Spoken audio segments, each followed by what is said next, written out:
My name is Tony Dolezel. I am sitting here with John Blake. We done the video about approximately about 11 months ago. 13 months. 13 months, yeah. And John is former professional football player. You know, in the video which is on my website, I didn't have all the information. Shortly after, John brought me the medical document from the doctor where he says that he has lumbar spondylolisthesis, which is actually the same problem what I had. Remember, I had a lumbar fusion in 1980. Now, when I find this out, what John has, I told him, you know, there's no way, there's no exercise, there's no exercise regimen which will heal, mend those bones back together. He knows that now. What I done with John is just to,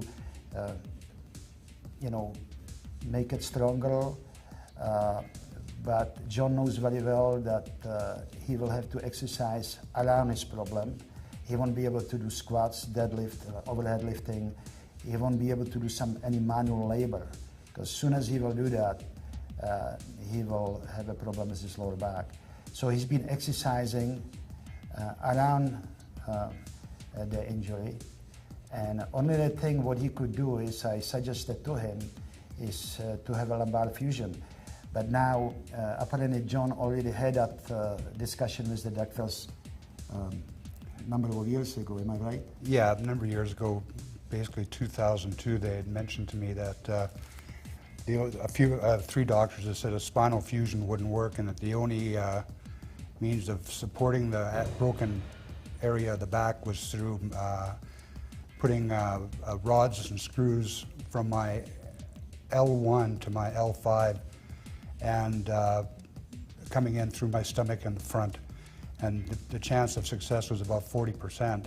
And some of the stories of people having this operation afterwards, when it didn't succeed, was they'd be on heavy medication, painkillers, and some even ending up on methadone. So it wasn't an attractive choice for me, so I chose to use exercise to maintain strength and stability in my core, and not to keep the aggravated area secure with the exercise. And having met Tony and knowing him for over 30 years, about a year and a half ago, he told me about his program, and he said that he would help me out, and I took it on, and it's been a great success, and I'm quite happy with how it's given me more stability and flexibility and strength in the area of my lower back that's been broken. You know, I want to say, you know, yes, I had a talk with John here, you know, what he had heard from the other doctors, you know, I mean, they are the doctors, I'm not, you know, but I had a very successful lumbar fusion.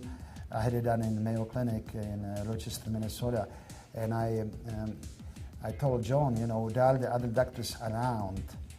If he's, you know, willing to go for another opinion. I mean, 2002, now it's 2014, you know, there will be definitely probably some doctors who could probably get several opinions to help him to do the lumbar fusion, something similar to mine.